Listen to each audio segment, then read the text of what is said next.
Hey guys, welcome back. Previously, we learned how to build and run a basic cargo application. Now we move on to our next video, more Rust syntax. In this video, we're going to take a look at Rust data types and operators, loops and conditional statements, and expressions and statements. Rust has some predefined data types, which are known as the primitive data types of Rust. Basically, primitive data types of Rust are grouped into four categories: Boolean, char, numeric, and array. In the Boolean data type, there are two types, true and false, which are similar to the ones in the C language. The char data type contains only one character value. That's also the same in the C language.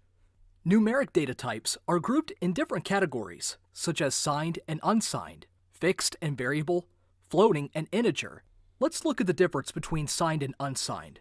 A 4-bit signed variable could contain any value from -8 to 7, whereas an unsigned variable is able to contain any value from 0 to 15, as it does not have to contain the negative values. Now, unsigned types contain a U in their type notation, like -U4, U8, and so on. Now let's look at the integer and floating point type data types. They're defined as I32 and F32 for 32-bit numbers respectively. Let's look at the loops and conditional statements. The if-else block, which is known as branching in programming, has a form in Rust almost the same as other traditional languages. Here's the if-else structure in Rust. For looping tasks, Rust has three types of loops: loop, while, and for. Loop is the simplest loop in Rust.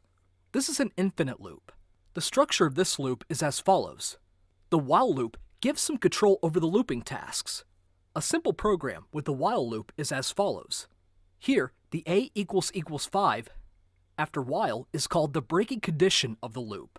You could convert a while loop into an infinite one by just setting the breaking condition as true.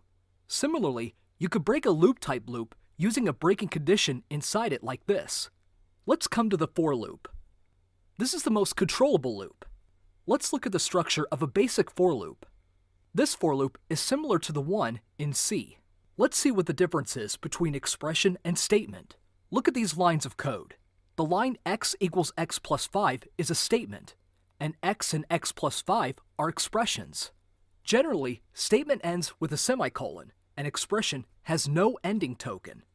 Keep in mind, using a semicolon is not mandatory for statements in Rust. In this video, we've learned basic Rust syntaxes. For more documentation of Rust syntax, you can visit rustbyexample.com.